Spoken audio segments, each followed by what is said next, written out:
The dark legacy of the transatlantic slave trade, Portuguese dominance, British control, and African slave owners. The transatlantic slave trade stands as one of the most devastating and brutal chapters in human history.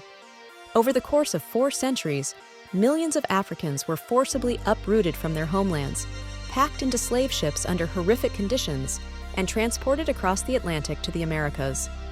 The story of this tragic enterprise is complex, involving a diverse range of actors, including European powers like Portugal and Britain, and even African elites who participated in the trade. This narrative delves into the dark legacy of the transatlantic slave trade, highlighting the roles of Portuguese dominance, British control, and the controversial involvement of African slave owners. Portuguese dominance, the early pioneers of the slave trade. The Portuguese were the earliest European power to engage in the transatlantic slave trade. Beginning in the mid-15th century, Portuguese explorers ventured along the West African coast, initially seeking gold and other valuable resources. However, by the 16th century, their focus shifted to the lucrative human cargo. The Portuguese established several trading posts and fortresses along the African coast, including Elmina in present-day Ghana, which became a major hub for slave trading. They transported enslaved Africans primarily to their colonies in Brazil and the Caribbean, where they were forced to work on sugar plantations under brutal conditions. Portugal's monopoly on the slave trade lasted for more than a century, and by the time other European nations entered the trade, Portugal had already transported hundreds of thousands of Africans across the Atlantic. This early dominance set the stage for the massive expansion of the trade in the centuries that followed. British control, the empire's role in the slave trade. While the Portuguese initiated the transatlantic slave trade, it was the British who, by the 18th century, emerged as the dominant force. The British involvement began in the 17th century, when companies like the Royal African Company were granted monopolies to trade in enslaved Africans. British ships transported enslaved Africans primarily to the Caribbean and North America, where they were forced to labor on tobacco, cotton, and sugar plantations. The British slave trade reached its peak in the 18th century, with an estimated 3 million Africans transported on British ships during this period. The infamous Middle Passage was marked by extreme overcrowding, disease, and a high mortality rate, with as many as 15% of the captives dying en route. The economic benefits of the slave trade fueled the growth of British cities like Liverpool and Bristol, while the profits from slave labor played a crucial role in the development of the British Empire.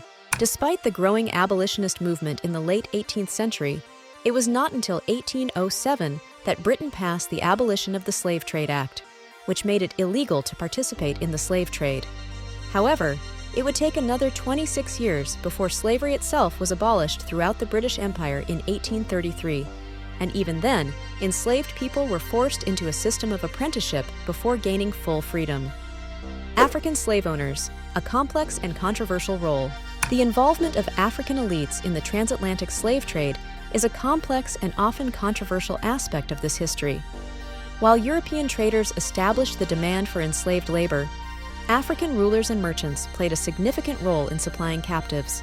Some African leaders, like King Agaja of Dahomey and King Tegbasu of Ouida, became powerful and wealthy through their participation in the trade, capturing and selling prisoners of war, criminals, and others into slavery.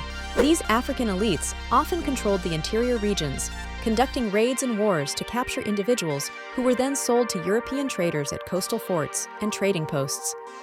This cooperation between African and European traders was not without conflict. Some African societies resisted the trade, while others were forced into participation due to political and economic pressures. The involvement of African rulers and merchants complicates the narrative of the transatlantic slave trade, challenging the simplistic notion of Europeans as sole perpetrators. It highlights the tragic reality that the trade was a global enterprise, with multiple actors contributing to the enslavement and suffering of millions. A legacy of trauma and resilience. The legacy of the transatlantic slave trade is a haunting reminder of the depths of human cruelty and the capacity for exploitation. Portuguese dominance, British control, and the involvement of African slave owners all played crucial roles in perpetuating a system that devastated countless lives and reshaped continents.